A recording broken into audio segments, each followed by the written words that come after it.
మన మిత్రులందరికీ ఒక చిన్న సలహా. నేను ఎప్పుడు పాట్లో రీపాటింగ్ చేసేటప్పుడు మట్టి మిక్సింగ్ చేసి చేసే విధానం కూడా చెప్తాను.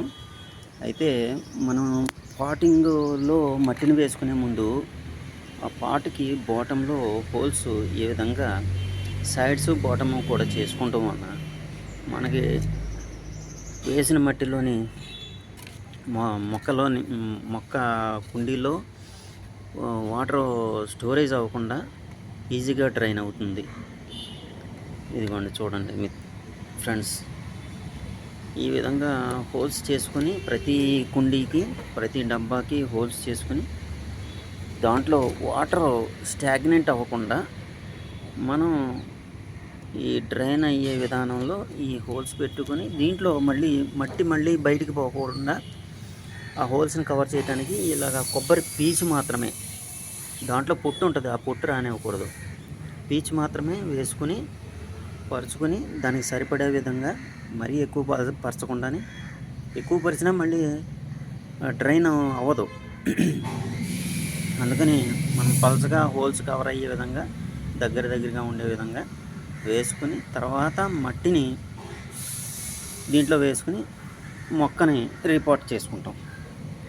అయితే చూడండి ఫ్రెండ్స్, ఈ మట్టిని నేను ఇంతకుముందు ఒక రోజు ముందు ఎండలో ఆరబెట్టి దాంట్లో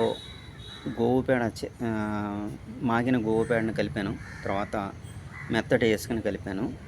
ఈ రెండు కలపడం వలన అటు పాత మట్టి, కొంత కొత్త మట్టి మరియు గోవు పేడ పొడుము మరియు సన్నటి ఇసుక, ఈ 4 ఐటమ్స్ కలిపి నేను మొక్కని రీపాటింగ్ చేస్తాను. ఇట్లా చేయటం వల్ల ఏమవుతుందంటే పాత మట్టిని వేస్ట్ చేయకుండా మళ్ళీ మనం రీయూటిలైజ్ చేసుకున్నట్టు అవుతుంది. తర్వాత సారం కూడా పెరుగుతుంది. అది కూడా ఈ వర్షాలు పడిన తర్వాత అయితే ఆ వర్షం ద్వారా వచ్చే నీటిలో మనకి మొక్కలకు కావాల్సిన పోషక పదార్థాలన్నీ ఉంటాయి. అందువలన ఈ విధంగా చేసి నేను ఇప్పుడు మొక్కలను వేస్తాను. వేసి ఈ వర్షానికి తడిసేటట్టు ఉండటం వలన మొక్కలు బాగా ఎదుగుతాయి, రెపరెపలాడుతూ ఆకులు పలవలు వస్తాయి, బాగానే కాయలు బాగా కాస్తాయి, పువ్వులు బాగా వస్తాయి. అది మట్టిని సారవంతం చేయడానికి నేను ఉపయోగించే విధానం. చూశారు కదా ఫ్రెండ్స్, అందరూ మీకు నచ్చితే ఇది ఫాలో అవ్వండి, ఓకేనా? చూసారా ఫ్రెండ్స్, మట్టి నింపుకున్నాను, ఇంకా మొక్కలు వేయటం తడవాయి. చూడండి, ఈ విధంగా మొక్కలు వేసుకుని పెంచుకోవటం వలన ప్రతి చిన్న దాంట్లోనే మనం చిన్న డబ్బాను కూడా ఉపయోగించుకోవచ్చు. మీకు ఇందాక చెప్పడం మర్చిపోయాను, ఈ మట్టిలో కలిపిన వాటిల్లో మిక్సరు కోకోపీట్ కూడా కొంత వేస్తాను నేను.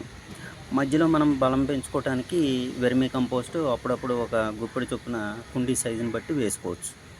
ఈ విధంగా చేయటం వలన మనకి ఎప్పుడూ కూడా దానికి సారం తగ్గకుండా ఉంటుంది. ఇది నేను మొక్కలు వేసే విధానము, పెంచే విధానము. తదుపరి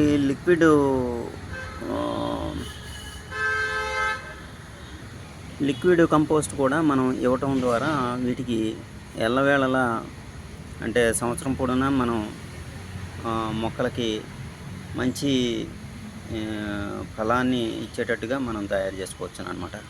ఆ లిక్విడ్ది వేరే మీకు తయారు చేసి చూపిస్తాను.